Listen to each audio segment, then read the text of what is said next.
Pink Fohawk is a crass, vulgar, violent, raunchy podcast that is meant for immature adult audiences only. Content warning is available in the description.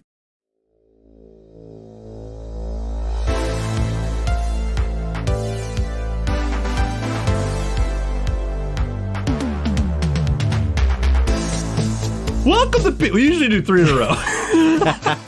Welcome to Pink Fohawk, everybody. Hey Ben, how you doing? Hey Dan, hey Chris. Great to be back. Here we are. Season 2. Season 2. We're back, fans. This is the Season 2 opener. How you guys feeling? I am fucking excited. It's been a tick, as Ben would say. Yes, it has been a tick. It feels good to saddle up again. Right. Hit the dusty trail. I think it's my fault. I'm confused. I'm like, it's this is cyberpunk. You're getting Western. You're getting real Western. People are like, is this still the same actor that's playing? That'd be awesome if like you guys just replaced me without. Yeah, you're like the new Captain Kirk. It's a new Captain Kirk. No explanation. Same character, same everything. Yeah. Season 2, new actor. Exactly. Every season, it's a 2-character season, and then every season somebody gets voted off. Right. And we replace But them. the character stays, but the actor changes, and we don't John would explain. definitely be the one voted off. Clearly, Tina's clearly the fan favorite. We're going to find out. By the way, I was because just going to say, when are those results in? We are winners, along with everyone that is nominated at the 2022 Audioverse Awards. We got an award? We pulled down a W in the 2022 Audioverse Awards for the new improv show. Best new improvised podcast of the year. Sweet. Yes. The W, bitches. We got it. We pulled it down. Thank you all for voting. Thank you, everybody. Fucking, we have the best. Let me just take a second. We're the best fucking fans. They make fan art, Spotify playlists of music that are inspired by Pink Fohawk. We have a Shadow Punk Spotify playlist right now, and it's sick. I've been listening to it for the last week. It's awesome. Shit, I didn't know that. They are passionate fans. That's so cool. So I'm excited to get some new episodes in front of them. Also, Sarah won Best Guest. Yeah, Sarah won Best Player. Guest Performer in a podcast in 2022 Audioverse Awards. Well deserved. Fucking awesome, How guys. does she feel about that? She's elated. We'd celebrated. It was great. That's great. Also, I did some research. The Innies are a big deal. Good. The other one that we were nominated for, it's a big deal. Are they? We didn't know. We Is were kind it? of like, cool. Nice. Well, that's awesome. Yeah. But thank you, everyone who voted. I mean, I know a lot of you guys showed up for us, so we appreciate that. Yeah, thank you very much. That was awesome. But I'm going to throw a couple of quick pitches out there real quick. Hit me. We have a subreddit now, guys. Join our subreddit. I should probably join it too. You guys need to get like on the internet, the two of you. Dude, They wanted my email and all my personal information, my social security number, and I was like, You're like, they wanted me to sign in, and I don't know where they have the sign-in papers. Where's the sign-in desk? If you've been tuning into Tina's Twitter, you got a head start on Tina's Shadow Fact for tonight. Look at that Easter egg. You see, We people? will get back to that in just a tick. We have a handful of extremely dedicated fans that are extremely active on Reddit and on. Do we have a Discord server as well? Look us up. I'll put our Discord link Jesus and our Christ. subreddit. We've been working hard. You guys. We put the links down Somebody underneath has. in the description so you guys can join up. As per usual, I have no idea what's going on, but I love it. I love hearing about it. We have fans more dedicated than the cast of this show. That's why they sure. love us. But that's why they love us. That's the thing. I thought about caring, but I was like, that'll ruin it. It's totally true. You know? It's absolutely true. So we are not changing a goddamn thing. All right. Well, that's all I really wanted to push up. We have a YouTube channel. We got a Discord. We got a Reddit. I'm putting all the... We have a YouTube channel? Jesus Christ. This is an actual play podcast set in the Shadowrun universe. I'm Ben, the GM. And let's do some intros. Who wants to start us off? I think I'm gonna, you know what? I didn't get it open. I'm just gonna riff for season 2 for Johnny Boy. Oh, we're back to the basics with John. Do it. Yeah. He was getting too polished. Fucking riff that shit. Hey, I'm Christian, and I play John Anderson. He's your typical 80s yuppie who just happens to have a black belt in Aikido. That's right, Aikido. Look it It's up. a very specific martial art, and I don't really want to get into the specificity. Essentially, it's clearly the best martial art. Okay? And it's very effective. It's very, I'm like Trump right now. It's very effective. And we're very happy with how this art is being marshaled. And we're very happy with it. It's terrific. It's fantastic, okay? And John has to keep up his expensive habits by doing these shadow runs, all right? He's got a big apartment, a palatial apartment. He's got a maid, a lot of people on the payroll. He's got mutual funds and all sorts of things that need to be managed, okay? Sure. So that's So it. what That's else my about John? fucking intro. Well, that's all the time we have for today. Night, everybody. Have a good night. All right, see you later. That's fun. It's a John audiobook. Dude, I would love that if we just did a whole episode of John explaining mutual funds. All his investments. Dude, I am here for it. How about Tina? Hey, Shadow Punks. My name's Dan. This is season 2, and I still play Tina Bone Meal. Just a mountain of meaty troll muscle out here looking for a friend, if she still has one. Cracking skulls and crushing balls. Oh, I love that little twist. We don't know. We don't know where we stand. Ben will fill us in. It's been a long period of time. Yep. Tina hasn't seen John in a while. She's been doing some soul searching. They've gone their separate ways. It's not all sunshine and rainbows. She's been out on her own for a while. Yeah. We're going to see how it goes. Yeah, are we fast forwarding in time? What's going on here? So I'm going to tell you something. It's been 2 months Okay. since. 2 months. 2 months. It'd be great if you were like, it's been 10 years. It's like, shit. Yeah, it's a fucking... John's got a couple of grays. True Tina's on her Detective. deathbed because trolls only live so long. Now, I really do want the True Detective. Right. God. All right, so yeah, it's been 2 months since the Jessica run, so I'm just letting you guys Yes. know that before your shadow facts, if that affects things or whatever, Right. but there you go. Right. Jessica. That's right. Who wants to start? I'll do it. Not written down, but I think I got one here. Okay. So it's been a few months. Like I said, Tina's been working on herself. She's been kind of on her own. She's been dealing with some stuff. She doesn't know where she stands with her only friend. She's got other friends, but not a true friend, you know? She had to kind of make do. She went on her own run without John for the first time in a year. She was an escort of a transport train shipment deep into the mountains of the Olympic Peninsula west of Seattle. Thick rainforest out there, high mountains. Mm-hmm. And it was a shipment to a wealthy stronghold. She didn't know what she was transporting, but the shipment got intercepted. Bullets flew. Fights happened. Basically, it ended up getting taken up into the sky by a fucking helicopter. It dropped to the ground. Everybody died except for Tina. Jesus. Crashed to the forest floor of the Olympic Peninsula in the rainforest. But what she found was a cargo container full of actual fucking food. And now in 2053, food is hard to come by. Inside this cargo container, there were fucking thousands of actual eggs. There was Gruyere cheese. There was creme fraiche. There was veal chained to the floor. Most of the calves had already died from the crash.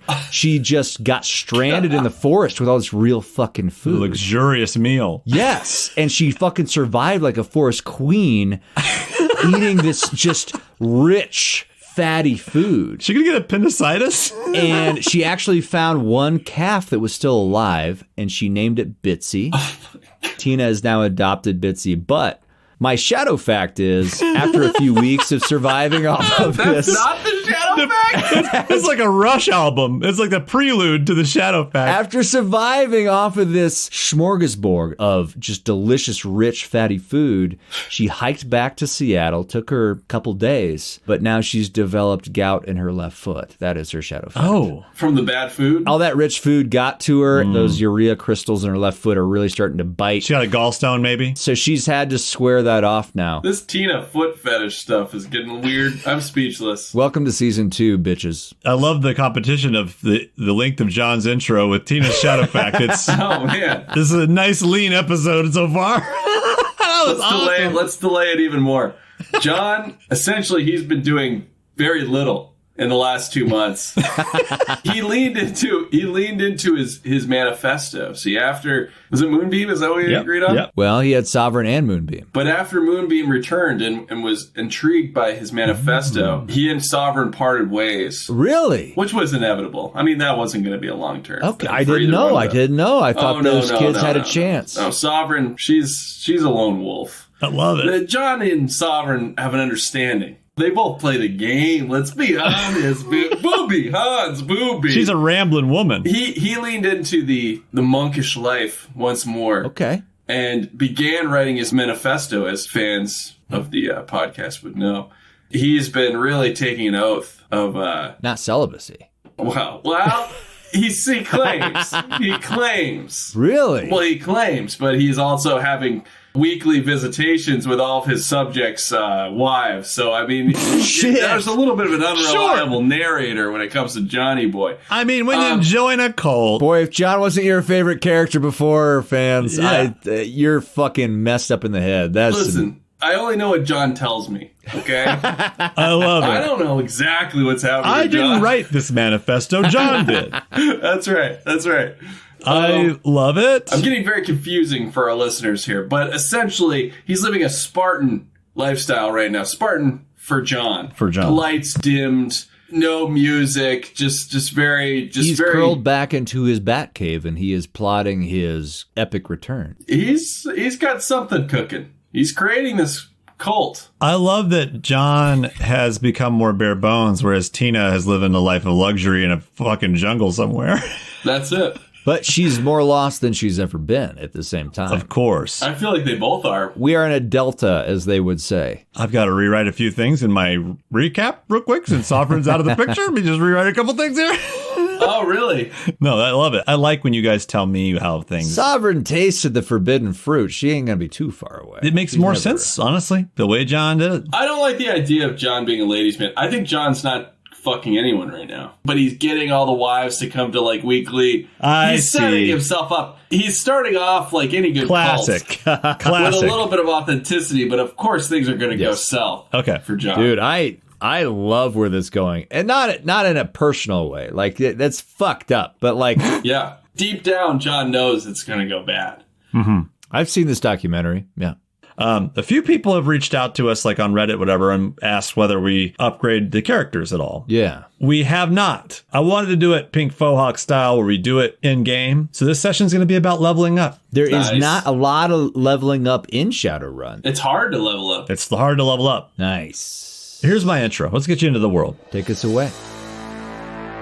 2 months have gone by since the Jessica run. Tina has been slowly nursing the vault back to health in her garage. Oh, that's right. I fucking forgot about that. And been I unable to... they're like young Frankenstein, like when they're like nursing the monster like back to health. He's been in and out of consciousness and been unable to communicate, but she is relieved to find that he is getting better slowly over time. He is. I'm imagining when she went on her run, she outsourced some help to care for the vault, someone she trusts. Who knows who that is? I don't know. Orville Dubois. Orville Dubois. Oh, God. Orville Dubois. John has been busy too, and now has an apartment full of acolytes hanging on his every word. People from seemingly all walks of life are finding John's no bullshit guide to self-improvement, calling to them and beckoning them into his home. That's right. Jesus fucking Christ. Moonbeam has enjoyed being at John's side this entire time. Mama Bear has mentioned expanding to perhaps even a bigger space than John's apartment to bring more followers in. Yeah. Tina is rarely mentioned. And if John does bring her up, Moonbeam is quick to help John maintain a positive chi by changing the subject back quickly to try and distract from his old life. But overall, life is good. Life is good. Then John gets a text from Millie. And John seeing the runs is sort of like a Robin Hood, like, steal from the rich and give to these parishioners. Yeah, and fuck their wives. Well, we'll get to that. Steal from the rich and baby bird a little bit of New Yen into their mouths and put the rest in his pocket. Oh, yeah. All right, so... what's John up to? Let's say it's a Saturday, early afternoon. I want him to be kind of stressed. He gets constant drop-ins from the parishioners, like he's like their therapist, like asking, like just constantly like bothering him with all these inane problems of like their messed up lives, and he has to be their like priest and like give them advice. He's just getting sick and tired of it. Fucking exhausting. He's itching for a run. He has to get out there and start kicking ass. John was dismayed when he learned he had a fucking maid in the house. All right, yeah, John, you're in your apartment, and you know what? It's actually starting to like. It's starting to smell. You're getting the musk of hippies. And you can hear like the murmur through your paper walls of just the people. Like there's just a constant reminder that you're not alone. You get a call from Millie. John picks it up in the middle of listening to one of his subjects or followers giving him a whole spiel about his broken life. John is only half listening and is able to pick up a call on sub-vocal. You'll take any distraction. Any distraction to escape Even having Millie. to do meaningful work for these people. You pick up. It's obvious that Millie didn't think you were going to pick up. You hear Zima being like, "Oh, Millie, you know he fucking hates you. Why are you trying to call?" And he's like, John doesn't fucking. He's a busy man. He's a busy man. Right? and then he's like surprised that you. John? Oh, hey, John. What are you up to? What you busy? I'm sorry. I'm completely free as a bird, Millie. What do you got for me? Oh, John. It's been a little bit, and I know I don't want to pry too much. You need me to go to a show with you, or what do you got? Anything? I'll do anything. I'm free. I need to hang out. You're free. Oh, you're free, John. Yes, get me out of here. Oh, this is fucking perfect. All right, look, tonight is only the biggest fucking Shadowrunner event of the year. All right. I can't get Millie out. I gotta work on a little bit here. He's like, tonight is fucking Runnerfest. Runnerfest. That's right, Runnerfest. Fucking shops, best place to buy goods. Fucking black market is everything you want. You can buy shit. Let's do it. Pick me up. I'm ready to go. Oh, really? Yes. You want me to come to you? You all right with it? Last time you seemed a little, I don't know, you seemed a little Come out to of me. Yeah, all right. Come to me. Come with your shitbox card, your stupid horn, and your whore wife. Come to me, Billy. Come get me. Oh, John, you're funny. All right, yeah, I'll be right over. Let me just, shouldn't do this, but I was going to invite Tina. Is that going to be a problem? Bone meal. Tina, but Tina. Yeah. I know. I'm not stupid. I'm not a smart, brightest guy. I know something's gone down between the two of you. I don't know the details, and I'm not asking to know the details or anything like that. We're a fucking team, John. Come on. I haven't heard from you in 2 fucking months. It's Runnerfest. What's a better time to get everyone together than go in there, go on a shopping spree, blow a little Nuyen? Yeah. Bone meal. Why'd you have to mention her name? I can keep you two a little bit separate, but look, listen to me, John, all right? We need to roll in there like a fucking team. It's all about street cred in this place. It's all about having a fucking name, having unity, you know what I mean? We impress some people, and this is the way you meet contacts. This is how you get new Johnsons, new fixes, new fucking, don't replace me. Don't replace me. Shut up. I'm on the edge of my fucking seat right now. I'm going to bring a couple of my followers with me, all right? If I'm going to be with Bone Meal. Fucking I don't want to be distracted. Followers? What the fuck are you talking? All right. I mean, if they got My people. All right, I'll clean out the fucking back seats of my car, the trunk or something. I don't know how many people you're talking about, but I don't have a lot of space. But we'll make it work. All right. They'll work in the trunk. The trunk is fine. Let's fucking do The this. trunk is fine. They're used to it. Let's do it. I'll be right over. so Tina, what's Tina up to on the same time? It's early afternoon, Saturday. All right. Well, Tina, she's been on a harder time. She's been working on herself a bit, but she hasn't been pulling a lot of gigs. So to make ends meet, and because Bitsy has her own demands, with the new pet, she's been having to find another source of income, and she's actually been bar backing at the mainframe for Millie. Oh. And so that's where she is right now. She's actually behind the bar at the mainframe right now. That'd be great if she heard the call. Yeah, Millie hangs up and turns around to Tina. He's like, "You see what I tell you? He John's gonna come." I don't know. No, Tina. I don't know. Look at me, Tina. Look, John I got you. I set you two up. All right, I'm gonna bring you together. I'm the fucking glue. I told you. He I'm the seems glue. like he's got a new thing. He's got people now. He said He's followers. moved on, Billy. I don't really know what that means. I feel like John's like an influencer or something. I think he's got big things going. He said followers, like a social media thing. He's so fucking cool. He's always been so good with people. I feel like, that used to kind of be me, but now I'm on the outside. I just don't know if I'm I not get sure along with about those that, other new folks. I never really felt that way, but I feel like, look, Wicked, Moonwalker, I know it broke. I feel like you've been sort of introverted. I'm trying to get you out been there. tough. Runnerfest. This is the way. You think so? I know so. I love the positivity of Billy all of a sudden. So Millie is still wearing like a bolo tie. His suit is like tattered. He's trying to look presentable, but he's got the one suit. This dude doesn't have any fucking money. No. And he's just, he needs John. He needs Tina together. He needs the two of you. I love it. He's desperate. Millie, I've been working on something. I do need to pick up a few things. But I'm a little short on cash. I've been working here. A couple more things I need, but if you could spot me a few new yen, If you show up, I'll pay you in advance for your you do bar that back. for me. I would do that for you. I mean, how much you talk? I mean, I can't not too much. Tina, how much I've you done fucking a little talking? bit of research. I don't know, for what I think I need, but I'm short about $750 or so. Jesus, fuck, $750 Sorry, million? I'm You talking- sorry. Yes, but it's important. It's important, Millie. That's like a fucking month's rent. It's been tough getting back on the tracks, Millie, and I just, if you could spot me that much, I'm good for it. I'm good for it. Zima fucking nudges Millie in the fucking ribs, and he's sort of like, all right. I mean, of course, you can have a fucking advance or something. As long as you show up and don't be fucking weird with John, all right? I need you to be on your A I game. won't be weird. All right? Look at me, Tina. I mean, I can't. I can't promise. I can't. Yeah. All right, so Millie rounds you up and gets Zima, and he just turns the sign to close. There's no one else in the fucking bar. Right. Shuts the lights off. Just like one stripper working the pole and just leaves her there dancing. Yeah. It's his niece, and she understands Runnerfest. It's Runnerfest. Every year, Millie gets excited for Runnerfest. Hops in the car. Millie's like, "You're gonna have to take your scoot." I know. I don't fit in this car. I need room. And John's bringing some. He's bringing some very high important people. It sounds like to me.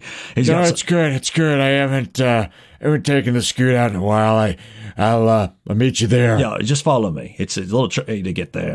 Okay. Billy hops in his fucking shit car. Zima's in the back, pulls out a bunch of fucking shit out of the back of the car and just shoves it onto this fucking street corner and takes off in the fucking car, heading over to John's place. He pings you that he's out front. I come down front with, let's have 3 followers. 3 followers. 2 of them probably get in the trunk together. Yeah, like one of them was like back here. Yeah, just get in the fucking trunk. Just get in the trunk. No, totally cool, man. Whatever. It's cool. Let's do it. And he climbs in. Are they female or are they male? Are they men? Let's say the 2 men get in the back and the female rides with me. That's even better. So one guy, he's like tries to give his wife like a kiss on the cheek, and she kind of like turns. She's kind of like, okay, cool. And he's No like, physical contact. no, I wasn't. No, I wasn't. Yeah, all right. I'm just gonna get back here. And he climbs in the trunk. You have to be strong. I'm sorry, John. What are these acolytes calling John? What do they fucking call you, John? What about like chairman? What if it's like a weird business?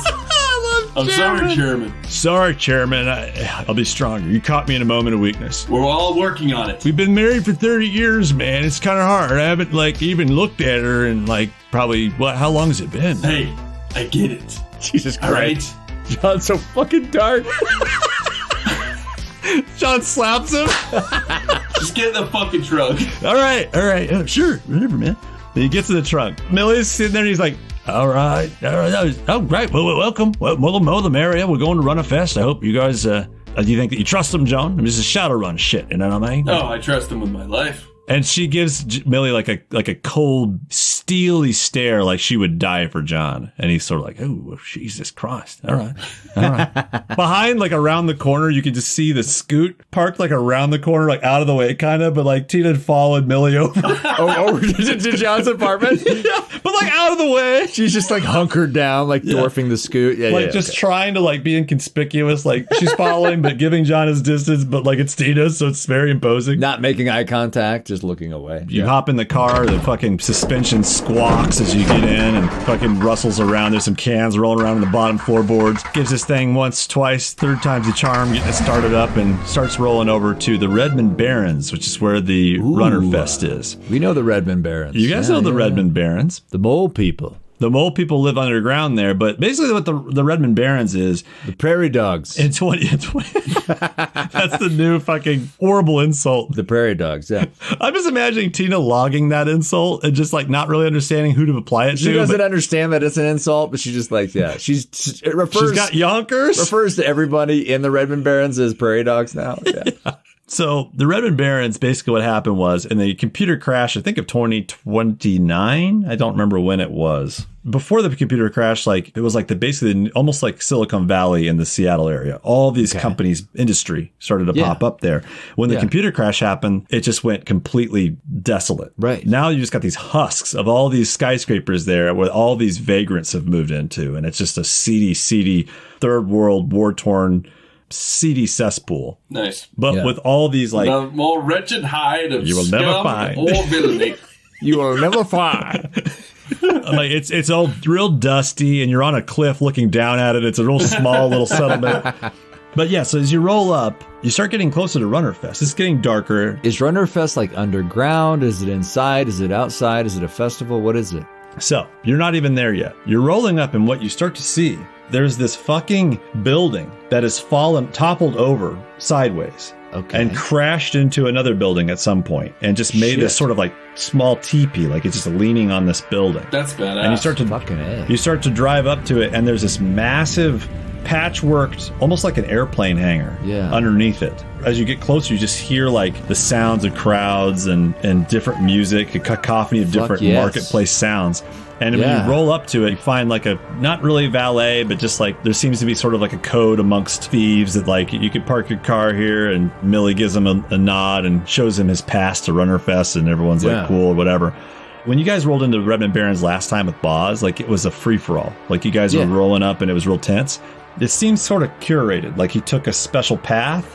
And you can see like every couple blocks, there's like, looks like Shadowrunners or some sort of hired muscle has like kept the path safe for people. Right. It's a coordinated effort among Shadowrunners. Yes. As you roll up, there's just this massive fucking neon, different types of neon signs, different stylings, different fonts that just says Runnerfest and blazoned across the side of this fucking hangar. Honor amongst thieves, man. Christmas lights, fucking spotlights, all kinds of different lights shining on it. Runnerfest. The crowds are thick. Once you walk through these doors, I mean, it's just like, it's fucking a whole other world. It's just, you're smelling fucking like drugs, you're smelling fucking tobacco and booze and illegal fucking spices and nice. You can smell like animals for sale and shit. It's just all kinds of crazy marketplace shit as you're walking because it's all black market. So like you'd have all of that like higher end shit present probably. Right. John should like squeeze like the thigh of his female follower like, he's a guy too strong. I love it. You pass by just like full-on women of the night, like the promised land, the forbidden fruit, and the cocaine and everything. Yes. Oh yeah, all the drugs, everything. As you walk into the hangar, you can see that there's this huge market that spans from end to end of this massive hangar. Yeah. This thing probably spans like 15 city blocks. Fucking shit, dude. Damn. But what you also notice is that the top of this hangar has been like cut and peeled back. You can see the building hanging overhead. Yes. And all the lights on that bottom facing wall are just like shot with like fucking spotlights that just illuminate this marketplace from above. Fucking A, dude, that's rad. I fucking love that. Yeah, you roll into this place and it's just like little market kiosks and all kinds of crazy selling cheap fucking computers. You can also see some crazy like black market cyber decks. You see all kinds of shit. And so basically what I'm going to say is this. Okay. You guys are able to go do whatever you want to do. You guys can go buy whatever you want to buy at any time. I'm going to let you guys loose so you can go do that. Nice. But first, as you walk in, you bump right into Rory Gallagher. Fucking Rory, my man. And Rory's like, oh, hey guys. And he's waving really fucking big. He's like, get over here. Rory. Guys. Rory. Even Millie's like trying to ignore Rory a little bit. I'm going to whisper in the female follower's ear, and then she's going to say like, John says hi. Millie is like kind of like, all right. Rory walks up and gives Tina a fucking huge hug. And, oh, Tina, oh my God, it's so good seeing you. And Tina fucking steps up. She fucking kicks a stand down on her scoot, gets off that thing, rips her helmet off, drops it on the ground as she's coming towards Rory. Doesn't even care where it goes. And she just picks him up and just fucking bear hugs him. And I feel like he might have to roll for some body on that because she is like not holding back and she doesn't know her own strength right now. Like, roll me an unarmed. 3. This isn't intentional. It's just like strength. Yeah, but it's Lenny strength. Yeah, it's Lenny's strength. Here's 3 dice. At 6, a 4, and a 2. I don't know what that means. Rory's body is 2. He is underdeveloped, as we've established. Yes, it is. Well, it was. Oh. It was. He now has a body of 3. Really? This is season 2, boys. He upgraded, man. Yeah. Yeah. So your target number is going to be 3. It sounds like you got 2 successes, was it? I got a 6, a 4, and a 2. Yeah, so 2 successes on that. And now he's going to roll his 3 dice. And what's your strength? 10, right? 10, yeah. For a target number 10, he rolled 1 6. We're looking for 4. He got a 4. He got 1 success. Shit, dude. Yeah, nice. So Rory. you did get 1 success on him. So what's your Fuck shit. It's like strength moderate wound. Oh, fucking Rory. In the first episode, Tina gives him a moderate stun wound. Moderate stun. Tina's not dumb enough to like break all of his ribs or anything hugging him, but she does knock the wind out of him. Let's say she knocked the wind out and she bruised a few ribs. She didn't crack them, she bruised a few ribs. Yeah, you hear a pop and you let off and you realize what you're doing. Rory literally falls to his knees and is stunned for a second and he's like pulls his eyes bugging out. I want John to let out like a Ron Swanson, like little bit of a giggle, like a like an uncontrollable, and his like followers like the look wife at him looks at him. like what the fuck? Tina's like, oh, Rory, sorry. Hey, are you okay? It's just so good to see you. Yeah, Rory's like, no, it's all right. It's all right, Tina. And he stands up.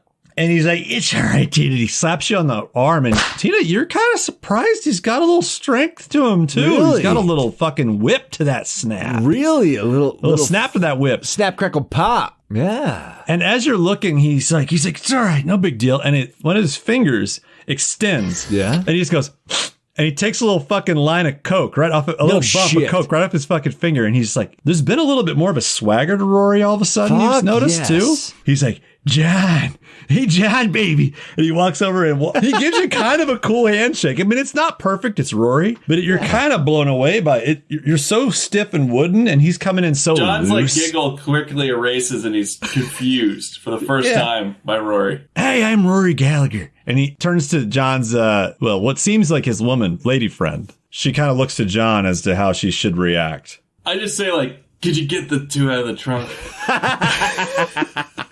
She briskly nods as if this wasn't something weird, like it's happened before.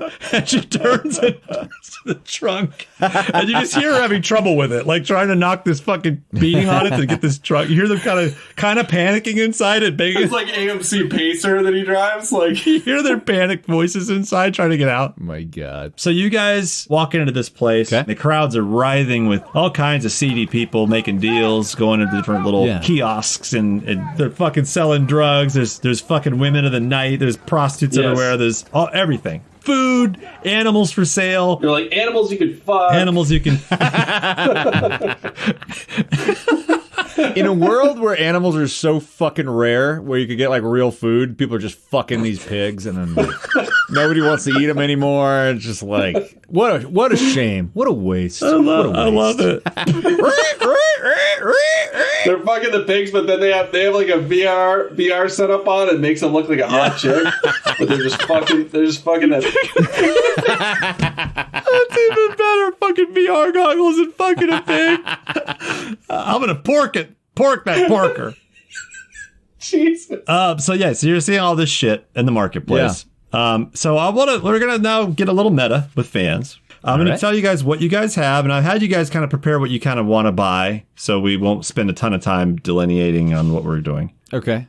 John, you've got 64,165 Nuyen. What? Minus 10 grand from your lifestyle. Oh. Because it's been a month. There's been a couple months, actually. Nice little nest egg. Little nest egg. That's from all the runs that you guys have done. Oh, fuck you money. Tina, you had 62,499 Nuyen minus 5,000 for your lifestyle. I bumped you up to medium because Tina's living pretty well. You know what? And I've got issues with that, but it's fine. It's fine. It's fine. As per usual. But you know what? Here's the thing. You told me a year ago that trolls live these reclusive lifestyles, and I was like, what should Tina do? Go find an abandoned factory to live in. You did the right thing. It should be fucking free. You did the right thing, but then you built a Ghostbusters headquarters in it. And so that's why you're spending $5,000 a month. You're right. You're right and you're wrong, and it's all right. Tell me how much money I've got. All right. So minus 5,000. I get it. 57,499 nuyen. I went ahead and rounded that up 1 nuyen to 500 because fuck you. I'll have you roll perception. You find a nuyen on the ground. Yeah, look at that, John. John, there's a nuyen on the ground. I'm not bending over to pick up that chump change. I get it. It's funny to me, too, that 1 nuyen is on a cred stick that costs more than the nuyen that's on it. Where are you guys going? There's shops of all types. I think Tina's probably going to start at a like an electronics shop, a camera shop kind of place. Oh, I don't know how to describe it because it's your world, but I believe that's called a Shadow Tech store. So Tina's going to start at like a Shadow Tech tent. I assume it's like outdoors, so like maybe there's some tent type. So it looks like that, and then once you walk up, there's like fucking scanners and shit. They're making sure that you're not stealing shit. There's armored double doors. As you walk up closer, you realize, oh, this thing's actually completely sealed off, but it looks very approachable. And yeah, there's a guy. He's got like double, triple, quadruple like lens things that flip down. He's like soldering some piece of fucking machinery. There's like smoke and solder in the air. Fucking sick. And he flips them all back because he looks up at you and he's like, oh, yes, come in. Yes. You're looking for any gear? Yeah, I've got a list here. You sell electronics? Yes, I sell, I repair, I do all sorts of things. What do you need? Looking for a few things. Got any thermographic cameras? It depends on what you can afford, of course, but we have approachable consumer level and we have... You look like a woman of higher quality. I don't know exactly what you define my quality as, but I'm on a limited budget. He looks disappointed. When he hears the limited budget, he's like, yes, over there. And he just points to a corner. He drops the pitch. So Tina, she peruses through the camera section. It's like all used cameras, and she finds a thermographic camera that she likes. I've already like pre-shopped this stuff, so I'm just going to go off of what I found in the book. She finds a thermographic camera for 2,200 nuyen. But is it used? I mean, it doesn't have to be, but that's what a new thermographic camera costs in the Shadowrun book. In amongst the other kind of lightly used electronics, she finds a nice, shiny new fucking thermographic camera. It's got a bunch of wires coming out of it. It's 2,200 nuyen. Okay. She grabs that and she's like, I'll take one of these. Yeah, so the way this will work is that the camera you got is for your head, right? I feel like it's an all-utility kind of camera. Is it cyberware? It's not cyberware. Okay, it's cool. not cyberware. All right. Are we together? Am I with John right now? Yeah, I kind of feel like you guys kind of dispersed once you walked into the place. Okay. I don't know. Unless you guys want to stick together, you tell me, John. I think John is pragmatic, if nothing else. He lets his people go away, and he and Tina are sort of a little bit planning what they need. Okay. Millie is standing right outside as you walk back out. This guy rings you up, takes your credits. He looks happy that you bought a pretty well priced item. He wasn't expecting that. Gives you your item and you walk out the door. Sick. All right. What's next on the list, Tina? He's like, we got to hurry here because we got the meet and greet. I'm looking for some firepower, Millie. I'm looking to upgrade a bit. You need some extra lead, John. What you looking for? No, I'm pretty happy with Hall & Oates. Classic, John. Just a classic sound. Tina's tried so hard to compliment John. No, I wouldn't expect you to need anything else. Is it my turn to buy some shit? Tina, John, sure, yeah, cool. John, Millie's like excited you're talking, John. You haven't been talking really this whole time. He's just sort of like, wherever you want to go, John. I've been focusing a lot on my martial arts. Mm-hmm. All right. I would like to buy some shock gloves. Oh, shit. Is that the proper terminology? I don't have the... Those are the shock gloves are sick, Shock dude. Awesome. Is that what they're called, though? Yes. What the fuck do those do? They're sick. We'll show you. So well, let's find out. Let's find out. Yeah. So Millie's like, I feel like that. Actually, this is great. You know what? I think it's in the same place as the firearms. So we're all going the same way. And Millie's he's trying so hard to make this. And he points over to this place across the way.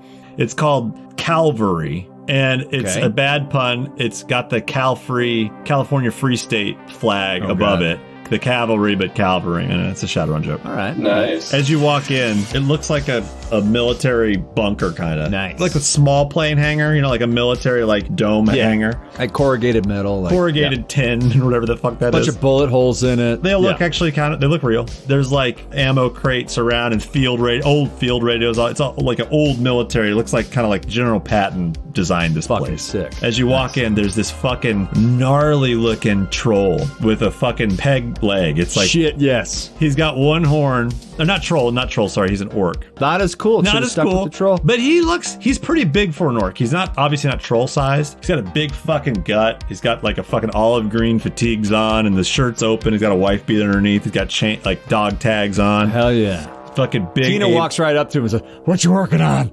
Oh, well, hey there. He looks Tina up and down. He's kind of like smacking his lips. He's like, "What ain't you sight for sore eyes, sweetheart?" Not interested, asshole. What you working on? Randall Sackgagger. He holds his hand out for you. It's a gnarled fucking hand. Looks like it's been blown apart and put back together a few times. No sideware on it. Just flesh. Just fucking gnarled flesh. Just flesh mangled and shit. Yeah. Name's Randall Sackgagger. Did you say sack gagger? That's right. The one and only. Hey, Randall. How you doing? Well, I'm doing just fine. You come here looking for a piece, young lady? I think my friend could use something here. I'm hoping you can hook him up with a real nice deal. She gives him a wink. Whoa. He looks kind of blushes a bit. Can I roll a little charisma to see if Of I can course cut a you little can. deal for John? Like take Yeah. a little off the top, a little bit? Sure. She says, "Hey, Randy. Nice to meet you." She just lingers a little bit on the handshake, Oh. and she uses her new upgrade of charisma to 3. Wow. She spent 3 karma on that. I'm going to interpret that in game world that Tina got her teeth cleaned. Tina found a real nice She got them dentist. straightened, cleaned. He's kind of, So roll your charisma on me. Let's All right, see. so she's got 3 charisma now. Target number 4. We're going to do a contested roll here. 2 4s and a 3. He got 1 4. So you impress him. He's Tina grips a little bit harder. She's lingering on that handshake, and she squeezes just a little bit tighter. whoa. What the fuck is happening? You got quite a grip, sweetheart. Yes, I do. Ball gagger. Sackgagger. Second. You call me Randy. Just call me Randy. That's right, Randy. Remember Randy? I'm always Randy, baby. This is my friend John, Randy. He's here to get some shock gloves or something. I love it. This is the one time Tina's able to sweet talk something for John. But I'll let you two get down to business. I don't want to interfere too much. You mind if I look around? Oh yeah, you can look however you like. If you don't mind me looking. And Tina just kind of like slumps her shoulder a little bit. Her sleeve falls off her shoulder, and she kind of just backs away, turns around, and walks off to take a gander. He kind of sucks his teeth and takes it in, and then he turns to John. Little lady here says, "You need to some shock gloves." Yeah, shock gloves. That's exactly what I need. Well, I'm right looking on. to kick some ass and shock some fools. Well, they're right over here. And he's got like mismatched mannequins from like different department stores. These obviously they're stolen or bought for cheap. And there's these fucking shock gloves on him. And one of them's like grabbing it's got like the Michael Jackson gloves with the shock gloves on him, and it's grabbing its groin.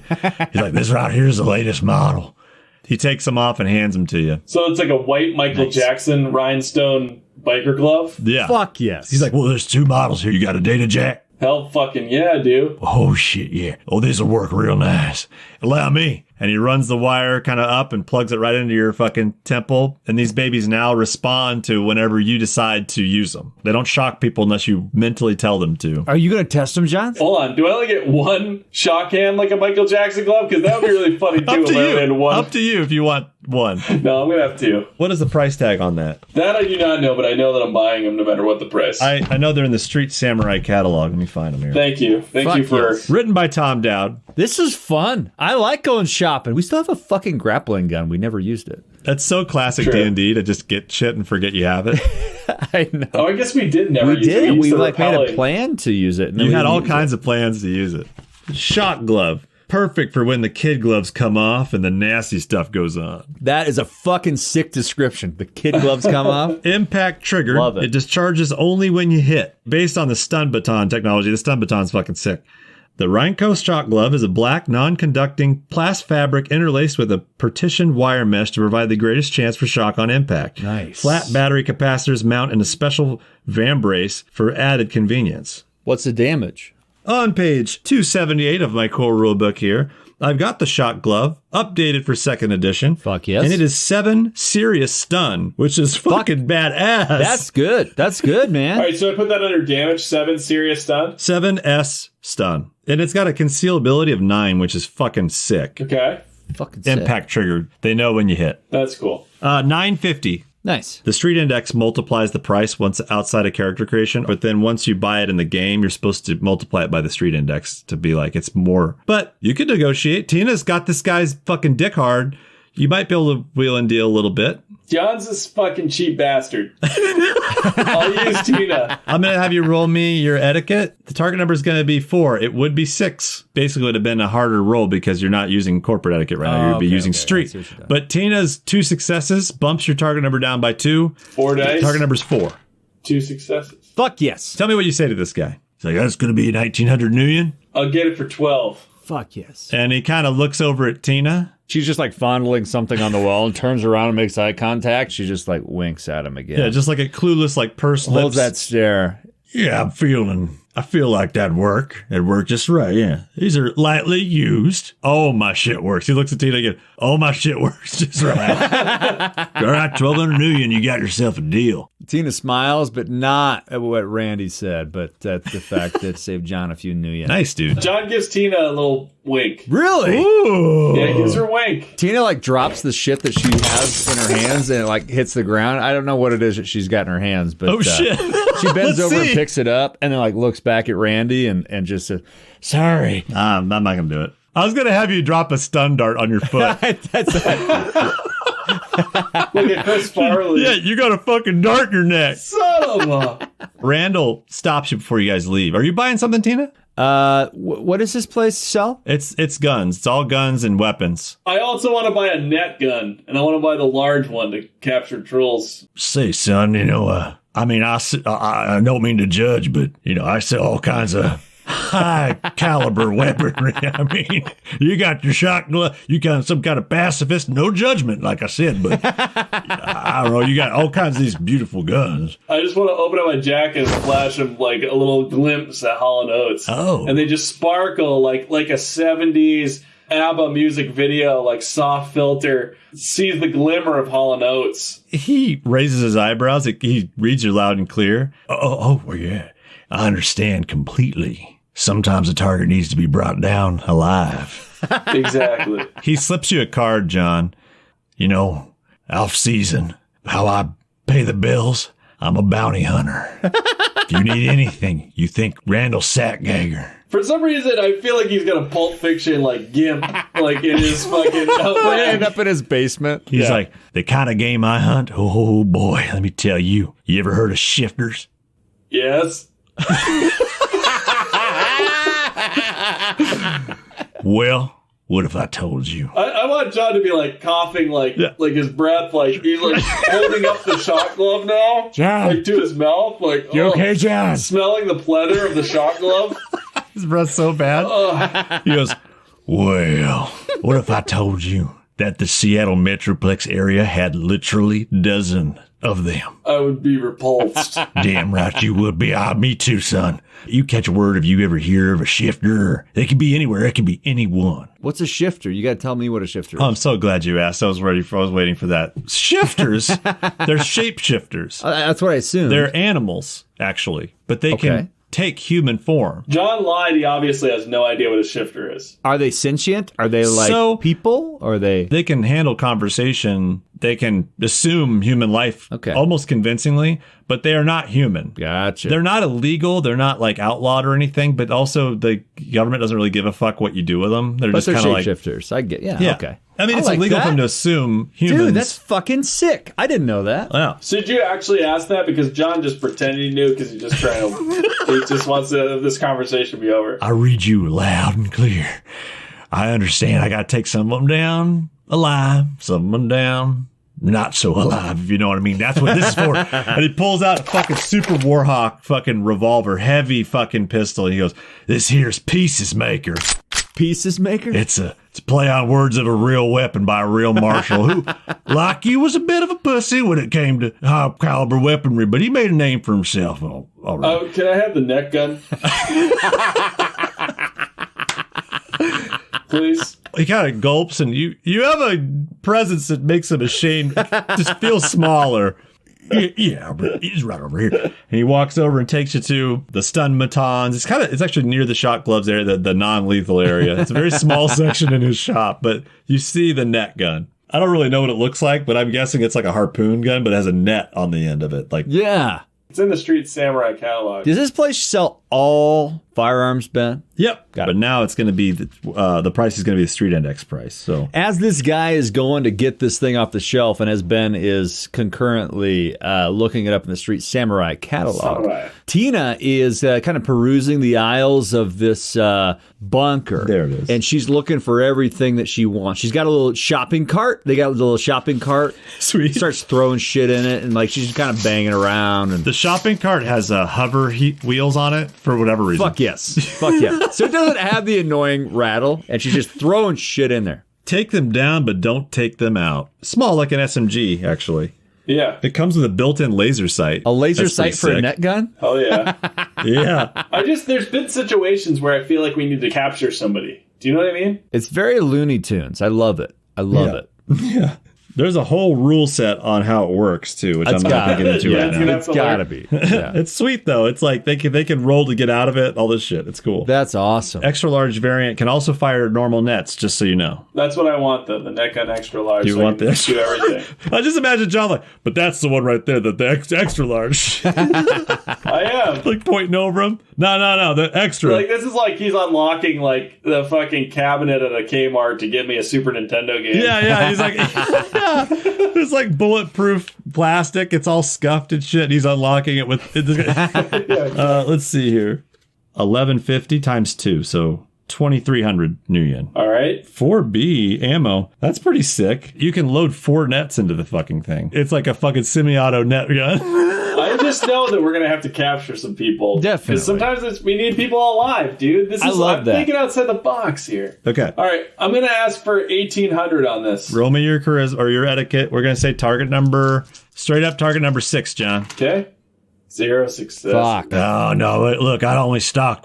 No one buys these, and No one buys. no one buys these, and especially the extra size. To make my money back, I got to sell at least one of these fuckers. And so, I'm sorry, son, I'm not going to be able to give you a discount on this All one. right. Do I get any nets with it? I'll throw in 4 nets. How about that? It'll be fully loaded for you, son. Sounds good. Let's do it. Hey, He gets close again to where you can smell his sour breath. good luck out there. Happy hunting. From one bounty hunter to another, you got my card. Here's another one just in case. He hands you another fucking card. Pleasure. And you can see that each card is like handwritten. They're the backs of real other cards, random other cards that he's written on the back of. This one's for fucking like a stuffer shack.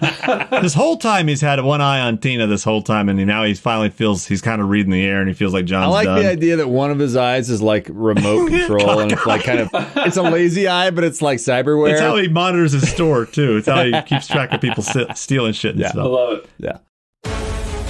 Are you looking for an actual play podcast with young, hot role players, disciplined professional voice actors, and wholesome content? Well, this isn't that podcast. AARPG is an adults-only podcast with interviews, actual play stories where... Excuse me, Matt, why do you sound like you've been chain smoking since you were a toddler? What do you mean? The voice. You don't have to do that voice, man. I don't? Nah, just tell them that we're a group of old friends who like to get together, hang out, play lots of different types of games, and we want them to feel like they're sitting at the table with us. And they can find us just by searching for the AARPG podcast on their favorite podcatcher and at the AARPGs on YouTube. So he walks over to Tina. You find anything else, sweetheart? Yeah, I got a whole card of some heavy-duty hardware here, but I've got some special requests as well. She walks him back up to the front desk, and she pulls her card up, and she starts unloading some shit that she's pulled off the shelves. Mm-hmm. She pulls out a 50 cal ammo belt of 100 rounds. Nice. That feeds in hot for a price of 4,250 new yen. Okay. Oh, and she also found an HMG 50 cal belt-fed machine gun. Fucking A. And it's fucking fucking heavy duty. Like, it's a big fucking. This is like Arnold Schwarzenegger, like Predator, fucking HMG. God damn, I love that. Price tag on that is 4,000 new yen. Now I'm picturing like fan art of like Tina, like all oiled. And a bikini, like shooting that 50 cal. It's a thought bubble above this guy's head right now. It's Tina oiled in a bikini, firing his 50 cal, jiggling all over. Yes. Oh, yeah. He shakes his head and his fucking lazy eye rattles around in his head for a sec. Oh, yeah. It pops out of his head and he has to pop it back in. I almost forgot I was supposed to frisk you when you walk out of here, make sure you didn't steal nothing, but I know you can't conceal this baby. Right. You be careful, Randy. Oh, I love wrestling above my weight class, if you know what I mean. Yeah, Randy, I can tell. Now, this totals to 8,250 new yen. Now I'm looking for something special. I'm hoping maybe you can give me a deal even. He leans over. He says, You name it. Don't know if you carry it. She leans in a little bit closer and she says, he breathes in deep. Looking for an anti-vehicle missile. 5,000 new yen. Fucking A, Dan. Where's that at, Dan? just going off the original literature you gave us. So it's You're going off core rulebook. I've got a buddy. We burned a few and looking to pay him back. Now, did you say you want the AVR or the AVM variety? The AVM. A missile, right? I want computer-guided, heat-guided, the whole package. I want to make sure we don't miss. You won't miss. I got the whole package for you, baby. He turns around and he reaches back, clicks a button, and his fucking shelf flips around, and there's fucking shit, yes. an array of fucking sick-looking fucking swords and knives and shit, and on one side the there's... tomorrow never dies. Now listen to me, Randy. I don't want anything used. I want something brand new. I want it fresh. You got it? Well, I know you can't use an anti-missile, but I want it fresh from the factory line. You got it? Well, I hear you. I understand you want it nothing tampered with. Now I'm going to be honest with you, Randy. Usually those are 5,000 new yen, but I'm hoping you can cut me a deal here. Well, you want it fresh. I understand. I'm the paranoid type myself. I know I don't look it, but I don't trust a lot of things. Government being one of them. You know what, Randy? I want to trust you. Well, come right with me. What is happening? He's still staring at you. And he fumbles around for it. He flips the shells back and he goes, Come with me, darling. and he hobbles around his fucking his peg leg around to the back door, and he opens it up and just kind of creaks open.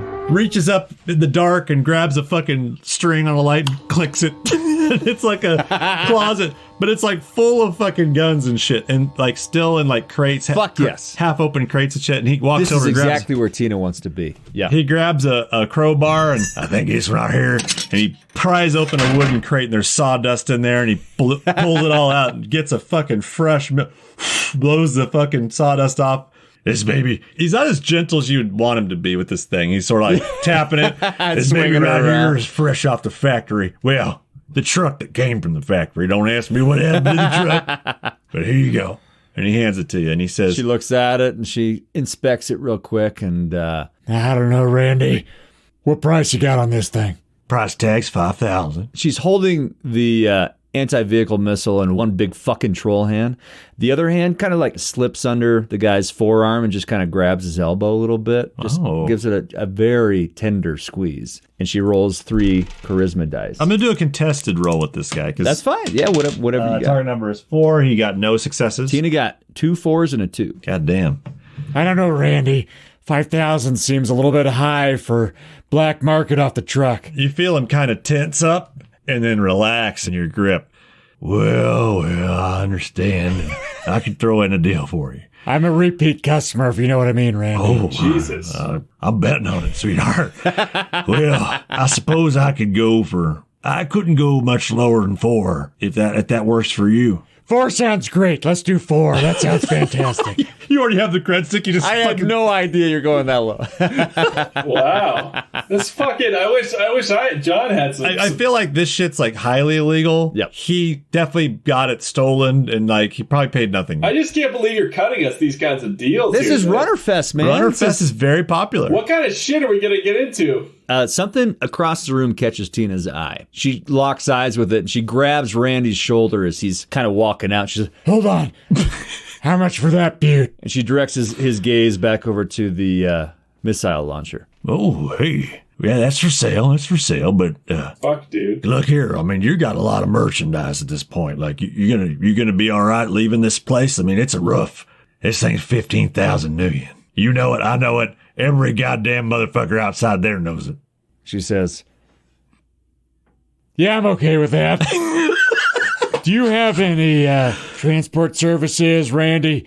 Get this transported to a garage of my choice. I'll deliver it personally. I'll make sure of it. I love this wheeling and dealing. I'll give it to you for 13. And how about you slap some digits on me? Tina grips down enough. Now, I want to... Oh, no. You said digits as in number. Yeah, he wants your I phone thought you number. meant my digits as in fingers. No. I thought... He's got a creepy. No,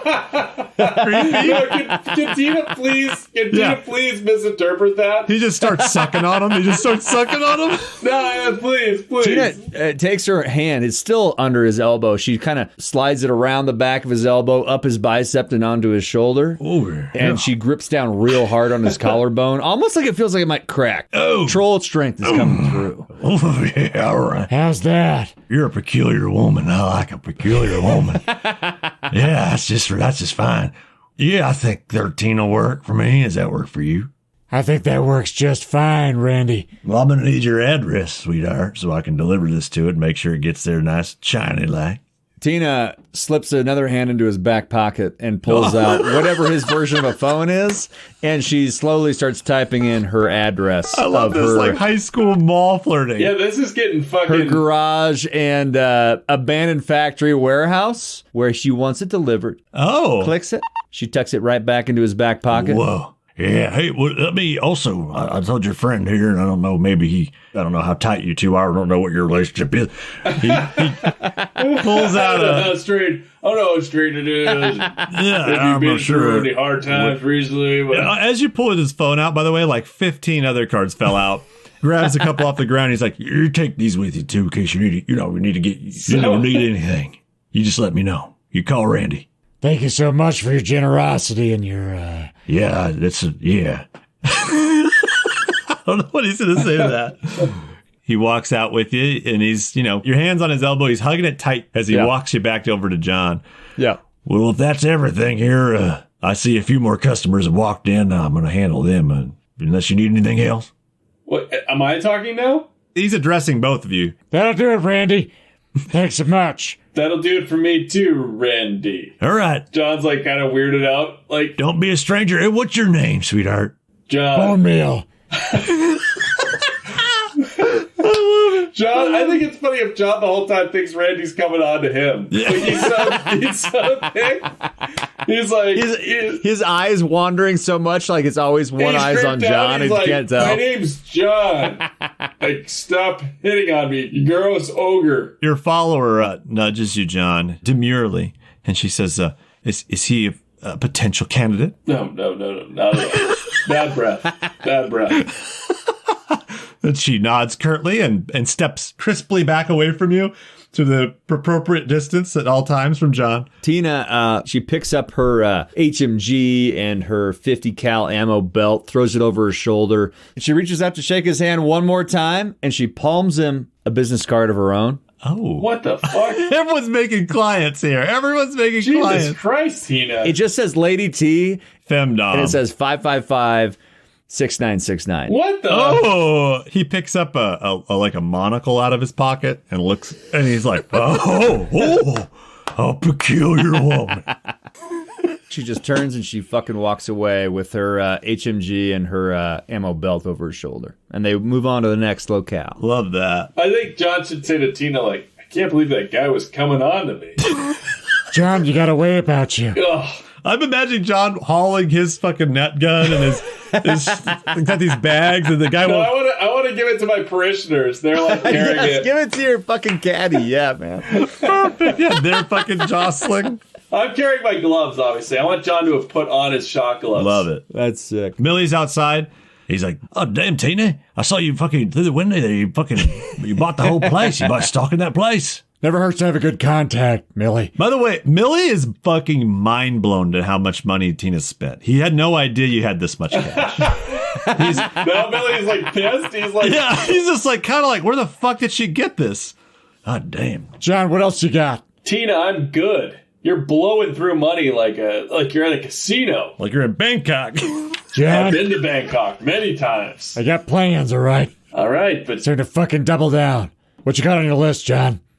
I feel satisfied, Tina. You know what? I like to hold on to my money. I like to spend every dime on my business. That's bad business, Tina. I understand, John. You're an accountant. Yeah, baby, we talked about 401ks at one point. We talked about money managing, and I'm not sure if I've been making great choices with my life, but I feel like the only path forward is forward. So, hey, Millie, we got.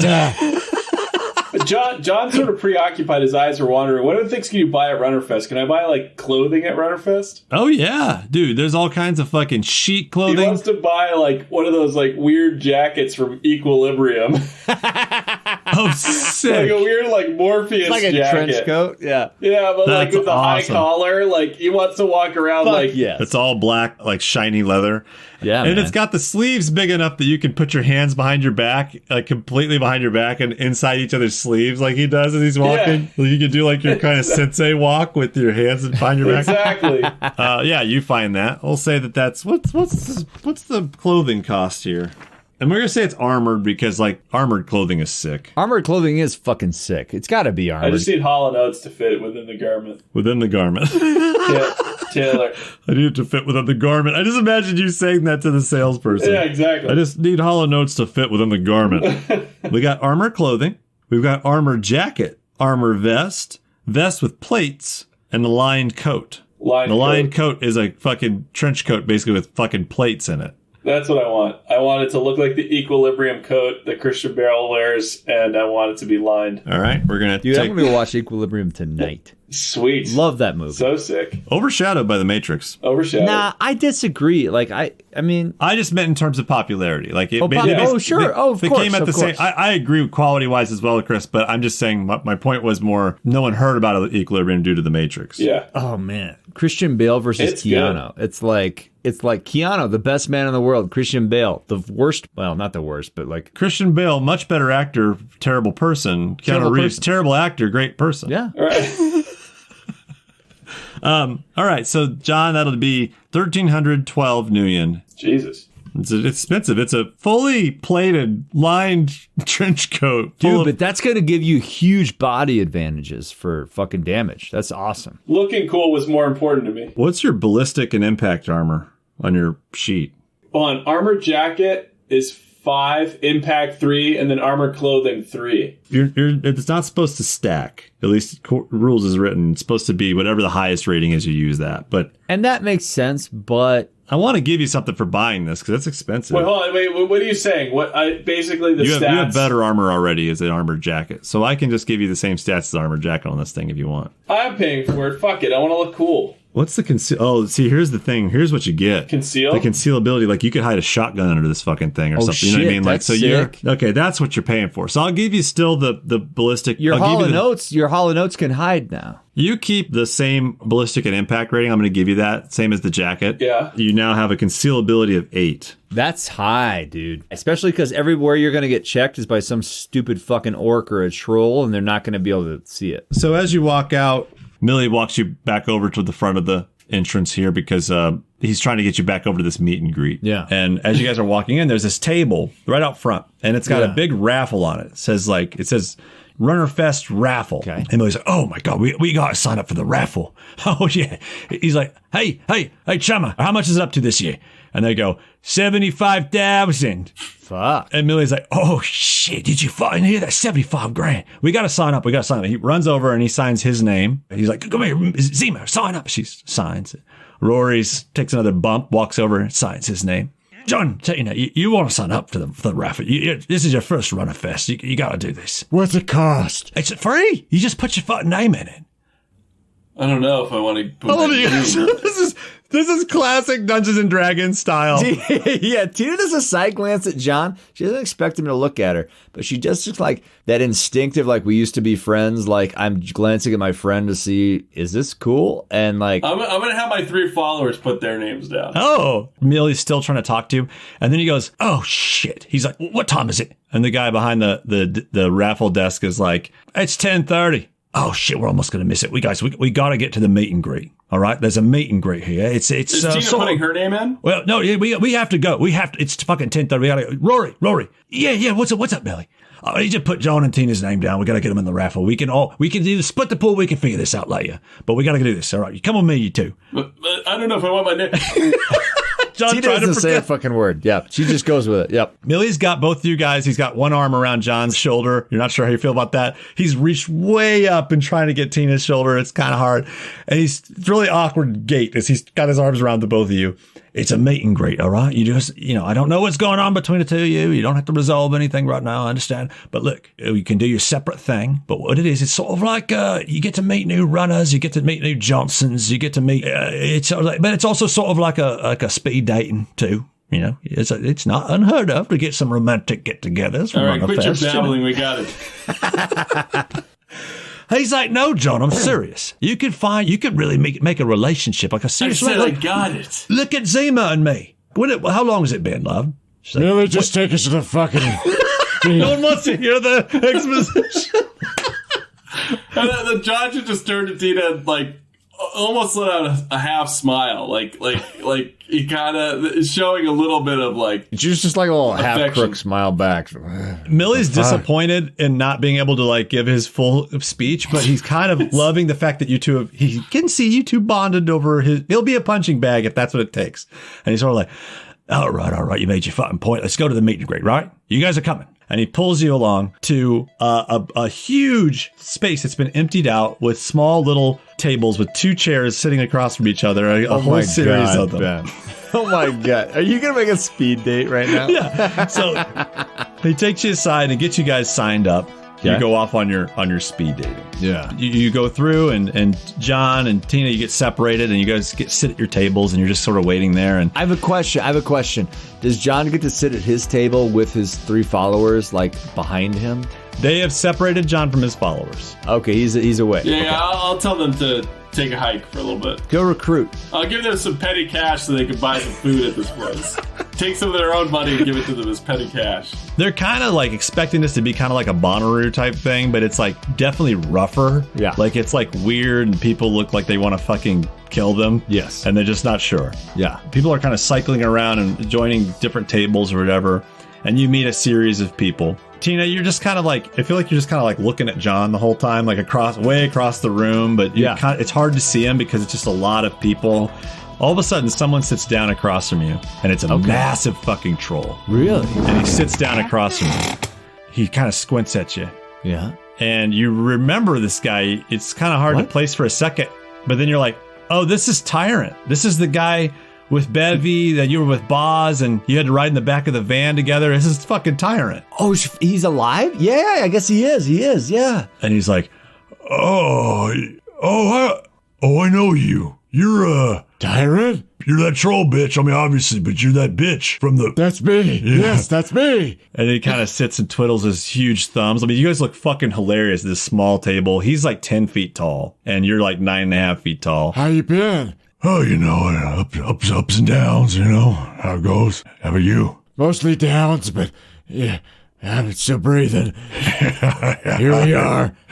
Yeah, I hear ya. Well, look, listen, I know we kind of got off on the wrong foot. I'm sure glad you didn't open up on me back in that last run. I was really close to it. I love how you're both trying to out deep. Yeah. You kind of were setting people up for dates, It's kind of awkward. What the fuck is this place? Well, it's sort of like a speed date, but it's a little ridiculous. But it's a good way to meet other runners, You sound like Nick Nolte. He looks like Nick Nolte. Listen, Tyrone. It's Tyrant. I'm the only troll that rolls in any group that I'm in. So get any ideas, okay? I understand. I'm not even really interested, don't worry. You're not my type. I mean, no offense. I'm not worried. I'm going to describe him for a second real quick, too. He's got his tusks, of course, but it looks like he's also built in other tusks that look just like it. So you can't really tell what his real tusks were and what ones have been added. There's just a multitude of tusks, spikes sticking out of his head. Okay. You're he kind of looks like, I don't know, like Darth Maul. Like Darth, dude, exactly like Darth Maul. It's exactly Darth Maul, but Nick Nolte, but Darth Maul.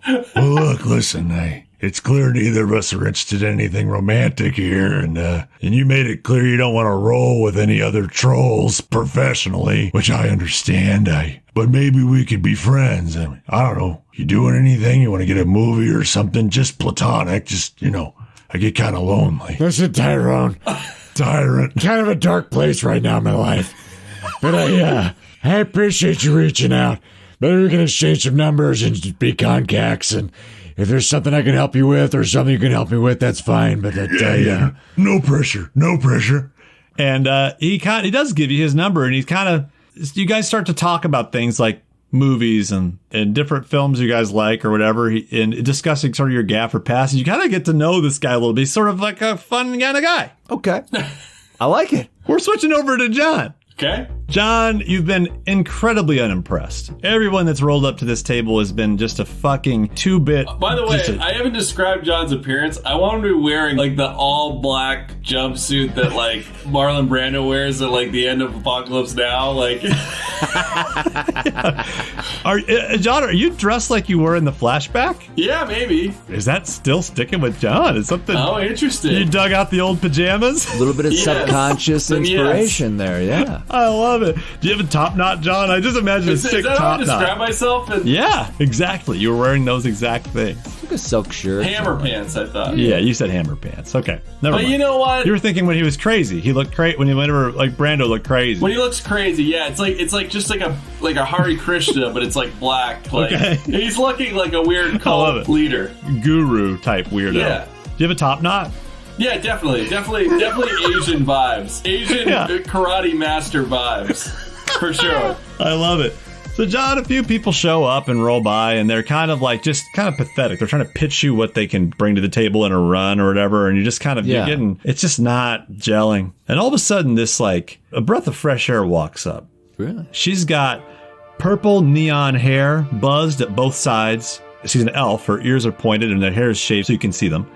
And she's got a charred data jack on one side of her head.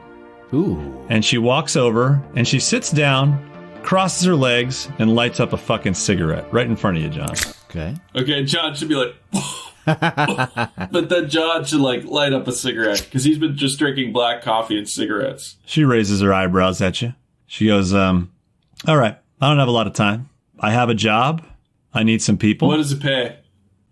She also raises her eyebrow again. 60 grand a head. Fuck. I'm in. Johnny wants to get hooked up tonight. Johnny wants some action. He's not even asking.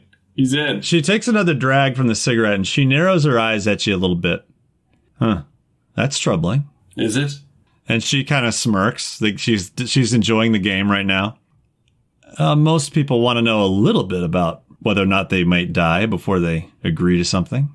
Not me. I like to live dangerously. And she looks at your clothes and goes, I see that. His balls are like hanging out of the pajamas. She kind of smirks at you. Well, that was quick. And she laughs. I mean, we still got some time. We've already signed up for a run together and they haven't even told us to switch tables yet. So I might as well talk about ourselves. Do you need another runner? I can afford you and maybe 2 others. I've got somebody. Really? Troll, about 9 feet high. Oh. Real ass kicker. Really? John's digging here. All right. I like it. Do you need an ass kicker? Could always use an ass kicker. She kind of looks over your shoulder, John. She sees the wife, your follower. Is that your handler then? Don't worry about them. They're part of my crew. Not part of the mission. Interesting. There's something about you. I don't know. You seem kind of like a man being torn between 2 worlds. I don't know. What can you sell me that you're the right man for this job? You got the swagger, but you seem distracted, and I can't have that on my run. Distracted. Well, I'm sorry you feel that way, but I'm crystal clear. And I want to mish. I'm just imagining I want to run right now. Smoke rolling out of his nose as he says those lines. I need to run yesterday, lady. I'm imagining like John like folding his legs like the same way she has her legs. There's just like this interesting power between the 2 of them. She says, well, it's not ready for tonight, but I applaud your enthusiasm. It is appreciated and it's noted. My brother's gone missing. I have some ideas on where he might be. but I'm going to need a little help finding that out as well. Okay. I don't know how you guys roll with not all the pieces of the puzzle being presented to you. Here's the thing, lady. The fuck? We're all about money here. This is a cash business. We roll in, we do the job, we get out. No questions asked. We don't need to know anything. This is Runnerfest. You don't need to ask questions about my crew. I don't need to ask questions about you. I just need to know the details. I just need to know where and when and how much. And how Let much? me do my job. She appreciates that. Well, all right then. You're different than the rest of these people here. I like that. You dress different. You smell different. She's kind of you're kind of alluring her a little bit, but she's definitely a wild woman too. So Dude, what you're the not. fuck is going on? Can I roll my corporate etiquette to see if John's really impressing her or not? Yeah. Even though I feel like I am, I Roll- still want to let the dice speak for themselves. Roll corporate etiquette. I realize I haven't let you guys level up at all. Well, that's what we're gonna do eventually. Yeah. So what's the target? Her willpower is going to be 4. So target number 4. Corporate etiquette 4. One success. Yeah, you kind of feel like you're winning this girl. She seems more relaxed. You understand how to like read a little body language when you're at the table making a deal.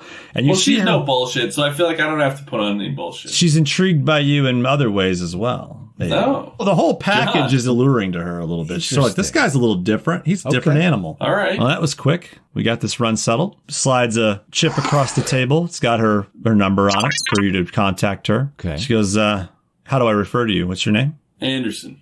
John Anderson. Well, it's good to meet you. And she holds out sort of, it's like surprisingly kind of dainty. She's kind of doing it on purpose to be like almost showmanship-like. And she's like, Lady Landline. I like that. She looks at there's like a big clock that tells you how much time you have left. And you got 5 minutes. And she's like, I like how it's too much time for like us for our cool talk. yeah, you guys went so quick on a run. She goes, what do you say? You want to take 5 while your not handler isn't looking? You know, seal the deal. Whoa. And she kind of winks at you, John. What? Really? Yeah, she's just like, fuck it. Whoa. John the Beast. She looks What are you kind gonna of say? like, she just looks kind of fucking crazy. Like she'll just do some crazy shit. I want John to be like, Well, John, you look over and you see your wife follower, and she's like, she's busy. She's actually yelling at Rory. She's like screaming at him like a fucking child. She's out looking. Or are you some kind of prude? Really? I'm really struggling with I'm trying to figure out how to keep all this together. I want John to be like, take a long drag at a cigarette, like, yeah, all right. I think it's funny if he's like, just a hand job.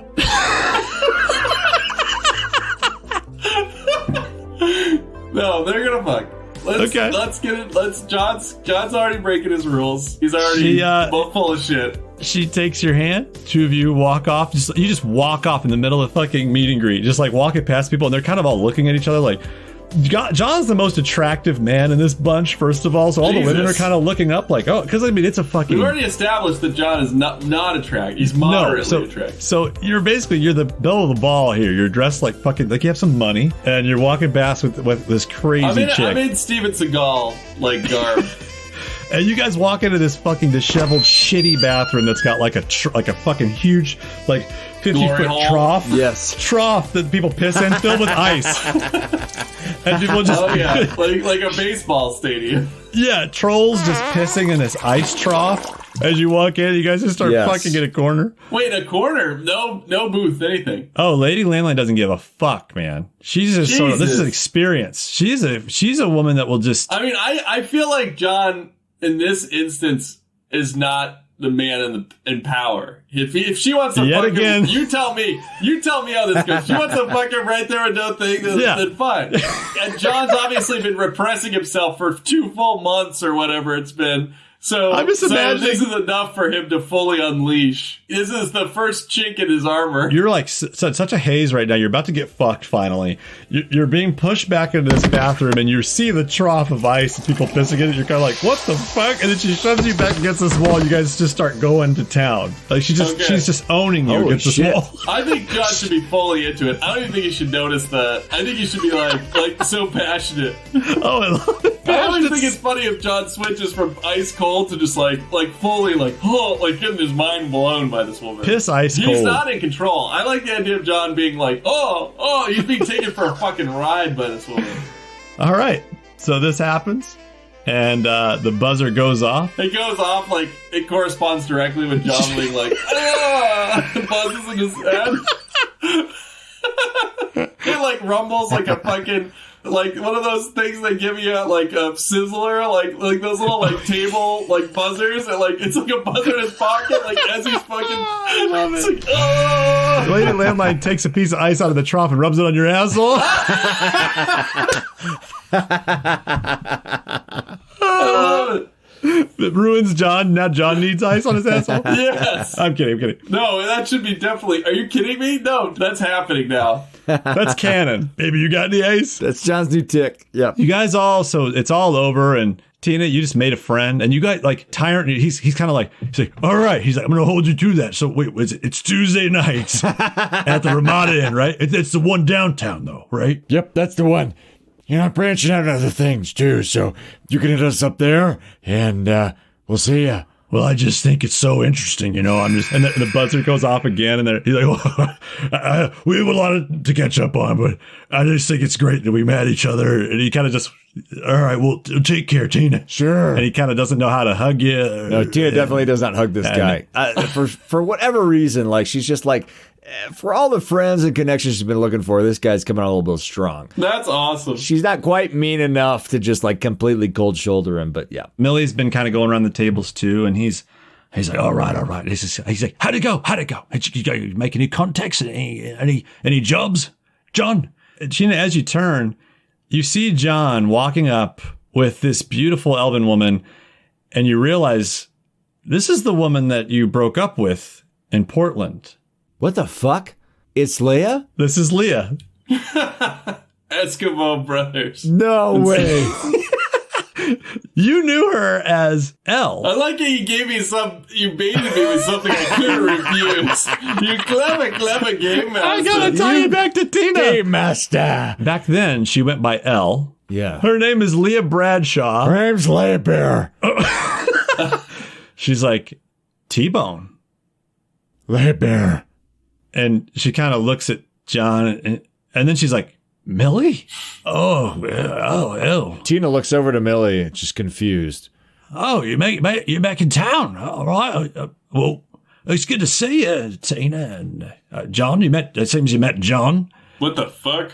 All right, John knows what's happening. He's stupid, but he knows what's happening. Yeah. You met her, and is this, how'd it go? What, you got a job or? Yeah, we got a job. I got a job. I'm sorry. What's the job? I got a job. You guys got a job? John's smile. He's got a dumb smile on his face. Leah and John, their clothes are a little disheveled. It's a little awkward. They buttoned up quickly, kind of. John's top knot is undone in the back. Come on, can Tina roll a perception of Yeah. Roll perception, they Tina. just got out of the bathroom. I want to know if Tina is sensing anything, observing anything here. Eskimo bros. Yeah, Tina's intelligence is 3. I think that's all she'd have. Yep. But, okay, so you roll me your perception, 3. And I'm going to say 3 dice. it's... 3 dice. A 6, a 5, and a 1. You got it. Tina fucking tuned in. I'm going to say that it's purely perception. It's not so much insight. You're not able to really know. You're just not able to read people, but you know sex. Yeah. Do you deal in this? Tina can fucking smell it. That's what it is. It's nothing else. It's nothing. She noticed John's fly was still down, but that didn't throw her off. But she can fucking smell it in the air. Yeah. That didn't tip her off in any way. First of all, John doesn't have a fly. These are sweatpants. Yeah, that's true. He definitely had his ass out when he was Winnie the Pooh when he was in the... He has no fly in these sweatpants. No, Tina's heightened sense of smell is tipping her off. She's got it. She's got it. She's just dagger to the heart. Just... And Leah just gives you a knowing look, Tina. You both understand that each other understands. Yeah. A shameful. And as this happened, you guys are interrupted by aggressive yelling by John's wife, Acolyte. And she shows up and she's just like, you fucked everything up. You fucked everything up. And Rory's like, I'm sorry. Jesus Christ, I'm so sorry. What did he do? And Millie's like, what the fuck? Rory, what the fuck is happening here? And he's like, I'm sorry, Tina, John.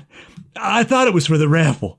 I thought it was for the raffle. And she's like, this fucking nitwit, he signed them up for the fucking octagon. No shit. Oh, Jesus Christ. What? And as this happens, the fucking lights all turn off, and these spots shoot down from these flames shoot around this chandelier up in the ceiling in an octagon shape, and it just drops from this huge platform, probably about like 75 feet in diameter. Are you gonna battle royale us? What are you gonna fucking do? Hanging by chains from the building up above, and it just fucking jerks as it hits its length of chains and rattles up there, and everyone starts chanting, "Octagon, octagon, octagon!" Everyone starts fucking chanting. Nice. And Millie's like, "Oh, Jesus Christ, Jesus Christ!" And Roy's like, "You know, it was said it was a $75,000 prize. I thought it was the same thing, you know." What the fuck? Well, Bone Meal. Are we gonna fight? Are we gonna fight? This is a long time coming. Episode 2 of Season 2 is the end of Season 2. That's it, folks. Fuck. I love it.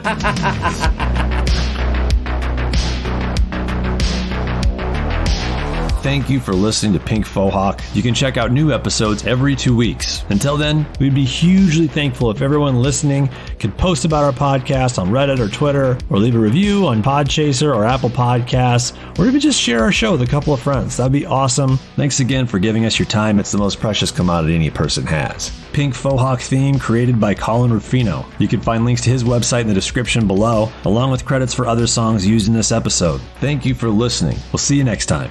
You know what I picked up on? We all say weird shit. Dan says dwarf, which is weird. Which is weird. That's really weird. I didn't even know it was weird until you called me out like 6 months ago in the middle of a podcast episode, and I was like, "Is it? I guess it is. It is dwarf. It's dwarf, but you say saying dwarf to me sounds really fucking stupid. It's a lot of work. So I'm gonna keep saying dwarf. I love it. You say dwarf. Chris says demon with a D on the end. You do say demon. It's like a demon. There's like a demon there, and I laugh at that. It's like dwarf. Wait, demon? It's demon, but you always say a demon, like a D on the end. You always put a D on the end. That's weird. But when you say demon, I can say demon. I did hear that in episode 15. I was like, yeah, he did say demon. And one time Chris said potluck, which I laughed because I was like, isn't it potluck? Isn't it potluck? But I say the weirder shit than all of you guys. I could say the same word 4 different ways in the same conversation. I swear that people in New England say potluck. I fucking love it. I will always chalk that up to a main accent as potluck. Yeah, demon is, I don't know where that came from. There's like a demon. Dude, we should make a fucking role-playing game called Demons and Dwarfs. Yes. Demons and Dwarfs.